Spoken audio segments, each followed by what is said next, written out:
Cribo from the Collins Creatures. This is a Mexican Indigo snake, and it comes to me from Scafuri Zoo. And if you want to check out the rest of the Scafuri Zoo collection, refer to this video here. Today in this video, I'm talking about the Mexican Indigo snake, other kinds of indigo snakes, and cribos, which are all related. This is a Sonoran locality Mexican indigo snake, and there are many other localities. And the Mexican indigo snake can also be called the Mexican red-tailed indigo snake or the Mexican red-tailed cribo, which we'll get to a bit later. All of the snakes I'm going to be talking about in this video are in the Drymarchon genus, which this one being Drymarchon melanurus rubidus. Other species are the eastern indigo snake, the Texas indigo snake, the yellow-tailed cribo, the black-tailed cribo, and the Unicolor Cribo. The Texas indigo snake, the black-tailed cribo, and the Mexican indigo snake are actually all subspecies of the Middle American indigo snake. All these snakes have what I call black tears under their eyes. This snake being a black snake, it's not very visible. And they are black scales that radiate down from their eyes. The eastern indigo snake is the longest species of snake in the United States that is native. They get up to 9 feet long, and their bodies are solid black, and they can have red coloration under their chin. The yellow-tailed cribo has a black body, and its tail is yellow. Its distribution is in Central and South America, and they can reach lengths of up to 10 feet long. The black-tailed cribo have yellow to brown bodies with a black tail, and they live in Central America and can reach 8 feet long. The Unicolor Cribo has a yellowish-brown body with a solid brown tail, and they are native from Central America and can reach 9 feet long. The Texas indigo snake looks similar to the eastern indigo, but is shorter and has an orange-colored chin and a lighter underbody. The Mexican indigo snake is often called the Mexican red-tailed indigo snake or Mexican red-tailed cribo because the Guerrero locality has a red to orange belly. Other localities can have yellow, white, or black bellies.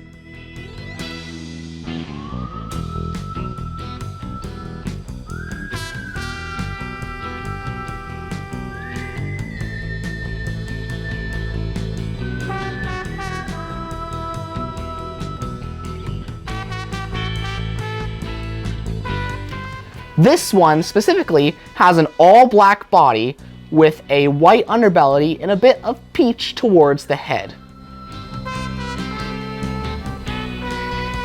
These snakes don't hunt using venom or constriction. They are what are known as crushers, which means they have a very powerful strike, which they will use like a punch to follow through on the location of the prey. And they use this as a knockout blow, and then their jaws are just really, really strong, so they use that to crush their prey to death. So you definitely don't want to be on the receiving end of a strike. And in terms of what they eat, they'll eat practically anything that they can catch, from rodents to birds to other snakes and fish. Aside from the food response, these snakes are calm and docile and are not inclined to bite, which is fortunate. They are easily handled, but they do like to move around, so you always have to be on top of their movements. And they share this trait with another long species of snake, the reticulated python.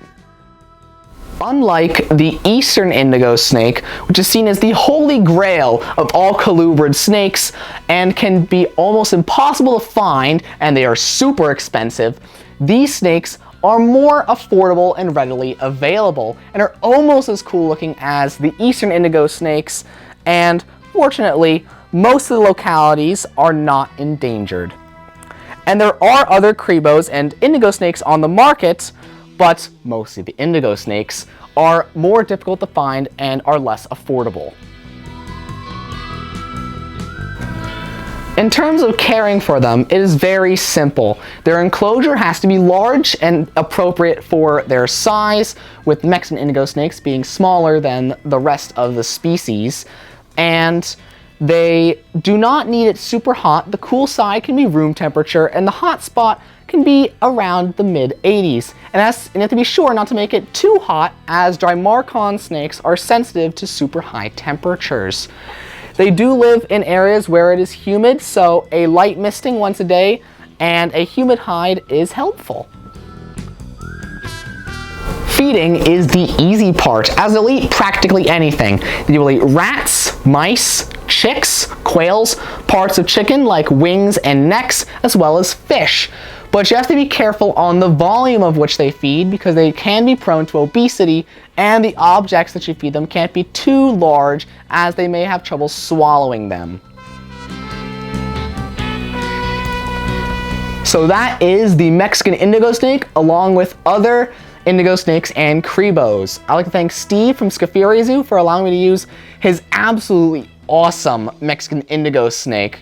And I learned a lot while researching Mexican indigo snakes, as well as the other Drymarchon snakes, and I hope you learned something too. So thanks for watching, subscribe to my channel, like my videos, and let's explore Colin's creatures.